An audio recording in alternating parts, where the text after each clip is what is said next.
Hello बच्चों, आज मैं फिर उपस्थित हूँ वर्ग 6 का साइंस पेपर लेकर। इससे पिछले 2 एपिसोड में हम लोगों ने पार्ट 1 भोजन कहाँ से आता है इसके बारे में बातें कर चुकी हूँ, हम लोग जान चुके हैं। आज प्रश्नों की बारी है, बढ़ते हैं प्रश्नों की तरफ। पहला प्रश्न है, क्या सभी जीव जंतु एक ही प्रकार का भोजन करते हैं? बिल्कुल नहीं, सभी जीव जंतु एक प्रकार के भोजन नहीं करते हैं। जैसे गाय शाकाहारी है, घास, खल्ली, अनाज, पत्तियाँ ये सब खाती हैं। और कुत्ता ये सर्वाहारी है, मीट भी खाता है, मांस भी खाता है और दूध भी पीता है, रोटी भी खाता है। तो इस तरह से सभी जीव एक प्रकार का भोजन नहीं करते। दूसरा है, 4 पौधों के नाम लिखिए तथा बताइए कि उनके कौन से भाग का उपयोग हम भोजन में करते हैं। तो अब कोई भी आप 4 पौधा ले लीजिए या कोई प्रकार चार पौधे का नाम उठाइए और उसमें देखिए कि हम इसमें किसका उपयोग करते हैं। जैसे गाजर, तो गाजर में जड़ का उपयोग करते हैं, मूली जड़ का उपयोग करते हैं। इस तरह से अदरक तना का उपयोग करते हैं, उसके जड़ के बगल में तना होता है जो अदरक का उपयोग करते हैं। हल्दी तना का उपयोग करते हैं। इसी तरह से ईख है, वो भी तना का उपयोग करते हैं। पपीता फल का उपयोग करते हैं। गेहूँ बीज का उपयोग करते हैं। मूंग बीज का उपयोग करते हैं। 4 जंतुओं के नाम लिखिए और उनसे प्राप्त भोज्य पदार्थों को बताइए। अब है 4 जंतुओं का नाम लिखिए। जैसे गाय लीजिए, गाय एक जानवर है, तो उसका भोज्य पदार्थ क्या है? दूध है। गाय से हमें दूध मिलता है और उस दूध से अनेक प्रकार के वस्तुएं हम तैयार करते हैं। मिठाई, पनीर, दही, घी, मक्खन ये सब तैयार होता है। बकरी से हमें दूध भी और मांस भी दोनों मिलता है। मुर्गी से हमें अंडा भी मिलता है और मांस भी मिलता है। इसी तरह से मछली से हमें मांस मिलता है। ये 4 जंतुओं के नाम हैं और उसमें हमको क्या मिलता है उसके बारे में ये है। अब है मिलान कीजिए। मिलान में 4 है। शाकाहारी क्या है? शेर और बाघ ये क्या है? दूध, अंडा, मांस ये क्या है? और शहद क्या है? चलिए स्टार्ट करते हैं। शहद क्या है? मधुमक्खी के छत्ते से प्राप्त।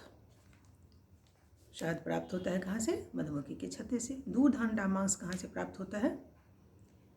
तो वो जंतु उत्पादक है।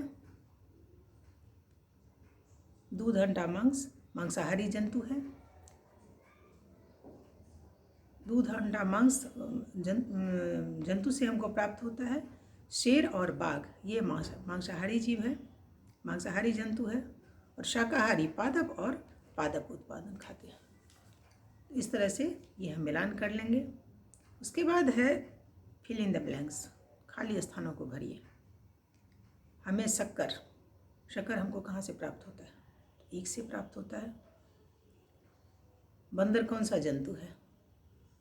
शाकाहारी या मांसाहारी? शाकाहारी है। भोजन से हमें क्या मिलता है? भोजन से हमें एनर्जी मिलता है, ऊर्जा मिलता है। मनुष्य और तिलचट्टा ये क्या है? शाकाहारी है, मांसाहारी है या सर्वाहारी है? तो ये सर्वाहारी है। बाघ क्या है? क्योंकि यह केवल मांस खाता है तो वो मांसाहारी है। हिरण केवल पादप उत्पाद खाता है और इसलिए इसे शाकाहारी कहते हैं। तोता क्या खाता है? तोता पादप उत्पाद खाता है। जो दूध हम पीते हैं वह प्रायः गाय, भैंस और बकरी से प्राप्त होता है, इसलिए यह जंतु उत्पाद कहलाएगा। इस तरह से फिल इन द ब्लैंक्स हो गया। अब है अति लघु उत्तरीय प्रश्न। पहला प्रश्न है, खाद्य पदार्थों के दो मूल स्रोत कौन कौन से हैं? खाद्य पदार्थों के दो मूल स्रोत कौन कौन है? तो खाद्य पदार्थ के दो मूल स्रोत हम लोग फर्स्ट एपिसोड में कर चुके हैं, पौधे हैं और जंतु हैं। पौधा से हमें अधिक उत्पादन मिलता है, अधिक वस्तुएं मिलती हैं, और जंतु से भी हमको मिलता है। पौधों से प्राप्त होने वाले किन्हीं 5 भोज्य पदार्थों के नाम लिखें। अब पौधा से तो सब कुछ मिलता है, अनाज मिलता है, सब्जियां मिलती हैं, फल मिलता है, उसके बाद मसाले मिलते हैं, तेल मिलते हैं, सब कुछ, दलहन मिलता है। जंतुओं से प्राप्त होने वाले कुछ खाद्य पदार्थों के नाम बताइए। जंतु से प्राप्त हमको अंडा होता है, दूध होता है, मीट होता है, मछली होता है, ये सब हमको जंतु से मिलता है। दूध देने वाले कुछ सामान्य पशुओं के नाम लिखें। दूध देने वाले गाय है, भैंस है, बकरी है, और बस ये सब है। पौधे के कौन कौन से भागों का उपयोग खाद्य पदार्थों के रूप में किया जाता है? पौधे का जड़, उसका भी हम उपयोग में लाते हैं, तना का भी उपयोग करते हैं, पत्तियों का भी उपयोग करते हैं, जो साग होता है, सलाद का पत्ता होता है, ये सब, और फल का भी उपयोग करते हैं और फूल का भी उपयोग करते हैं। 3 ऐसे पौधों का नाम बताइए जिनका एक से अधिक भाग खाने योग्य होता है। अब 3 ऐसे पौधे का नाम कहता है जो आपको एक ही रूप में नहीं, 2-3 रूप में खा सकते हैं।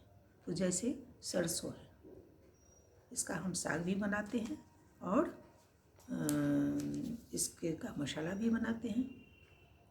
पत्ता से साग बनता है और उसके फल से मसाला बनता है। इसी तरह से धनिया है, धनिया पत्तियाँ हम यूज़ करते हैं, साग सब्जी में डालते हैं, चटनी बनाते हैं, और जब वो धनिया फल लेता है तो फिर हम मसाला के रूप में उपयोग करते हैं।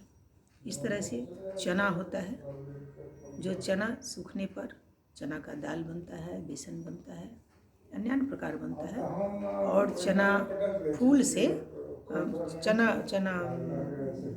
पत्ती से साग बनता है। इसी तरह से मटर है, मटर का भी उपयोग भी हम साग के रूप में भी करते हैं, और मटर को फिर आगे सब्जी में के उपयोग में करते हैं। मधुमक्खियाँ फूलों से क्या एकत्रित करती हैं? मधुमक्खियाँ फूलों से पराग एकत्रित करती हैं, और जिसको एक जगह करती हैं उसको मकरंद कहते हैं। मधुमक्खियाँ मकरंद कहाँ जमा करती हैं? मधुमक्खियाँ मकरंद अपने छत्ता में जमा करती हैं, क्योंकि उसका घर है। छत्ता जो है, मधुमक्खी का छत्ता जो होता है वो उसका घर है, तो वो अपने घर में मकरंद जमा करती है। मधुमक्खियों द्वारा भंडारित भोजन का उपयोग हम किस रूप में करते हैं? मधुमक्खियाँ जो भंडारित करके अपना भोजन रखती हैं उसको हम शहद के रूप में करते हैं, और शहद औषधि है। इसमें बहुत प्रकार की बीमारियों में इसका उपयोग होता है, दवा बनाने में भी इसका उपयोग होता है, स्किन के लिए भी शहद उपयोगी है, तो हम लगाने के काम में, शरीर में, त्वचा में इसका उपयोग भी करते हैं। मधुमक्खियों द्वारा प्रकाश संश्लेषण की क्रिया द्वारा पौधे भोजन अपनी किस प्रक्रिया के द्वारा करती है? तो प्रकाश संश्लेषण की क्रिया द्वारा पौधे अपने भोजन को तैयार करती है। अब है लघु उत्तरीय प्रश्न। खाद्य पदार्थ किसे कहते हैं? जो वस्तु हम भोजन में उपयोग करते हैं उसको हम खाद्य पदार्थ कहते हैं। कुछ विभिन्न दुग्ध पदार्थों का नाम बताइए जिनका उपयोग संसार के प्रत्येक क्षेत्र में होता है। तो बिल्कुल होता है। दूध से प्रयुक्त जो उत्पाद है उस पर हम लोग पहले भी बात कर चुके हैं। मक्खन है, क्रीम है, घी है, दही है, उसके बाद मिठाई भी बनता है। तो सब दूध उत्पाद का उपयोग देश के अलग अलग भागों में होता है। अनजान पौधों को बिना सोचे समझे क्यों नहीं खाना चाहिए? इसलिए कि जब हम उसका गुण दोष नहीं जानते, अनजान मतलब क्या हुआ, अननोन, जिस पौधे को हम नहीं जानते हैं, क्या पता उसमें कोई ऐसी वस्तु हो जो हमारे लिए हानिकारक हो। इसलिए जब तक हम उस पौधे का गुण दोष नहीं जाने, उसका उपसेवन, उसका उपयोग ना करें। मनुष्य तथा अन्य जंतुओं के लिए भोजन क्यों जरूरी है? क्योंकि उससे हमको एनर्जी मिलता है, ऊर्जा मिलता है, अनेक प्रकार का विटामिन्स मिलता है जो हमारे शरीर को, हमारे त्वचा को, हमारे शरीर के सभी अंगों को जरूरत है। यदि हड्डी सूख जाएगा तो हड्डी टूटेगा, स्किन सूखेगा तो वो स्किन फटेगा। तो इस तरह से पूरे शरीर को, अहम की मन को भी पौष्टिकता चाहिए, एनर्जी चाहिए, तभी हमारा मन, हमारा शरीर काम कर सकेगा। क्या आपके आसपास के सभी व्यक्तियों को खाने के लिए पर्याप्त भोजन उपलब्ध है? यदि नहीं तो क्यों? बिल्कुल उपलब्ध है, लेकिन जो समुचित होना चाहिए, एक शरीर को क्या क्या चाहिए, कितनी विटामिन्स, कितने मिनरल्स चाहिए, वो नहीं हो पाता है हर व्यक्ति को। कुछ समझदारी से, अपनी आर्थिक स्थिति जिनका मजबूत है, वो उसको कंट्रोल कर पाते हैं, बाकी सारे लोग नहीं कर पाते हैं। उसका दो कारण है, एक तो समझदारी कम है और दूसरा आर्थिक स्थिति बढ़िया नहीं है, बेहतर नहीं है, जिस कारण से जो उपलब्ध होता है उससे से पेट भरते हैं, बिना ये सोचे कि जो हम भोजन कर रहे हैं उसमें कितनी पौष्टिकता है, कितना सही पौष्टिक तत्व है इसमें, और मेरे शरीर के लिए ये उपयोगी है कि नहीं। जैसे हमारे यहाँ चावल अधिक होता है, गेहूँ अधिक होता है, और हम लोग चावल गेहूँ पर अधिक आश्रित होते हैं, जबकि शरीर को चावल गेहूँ अधिक नहीं चाहिए। वो उनको चाहिए जो शारीरिक श्रम अधिक करते हैं, उनको चावल अधिक चाहिए या गेहूँ अधिक चाहिए। बाकी जो शारीरिक श्रम कम करते हैं उनको अलग अलग तरह के विटामिन्स चाहिए।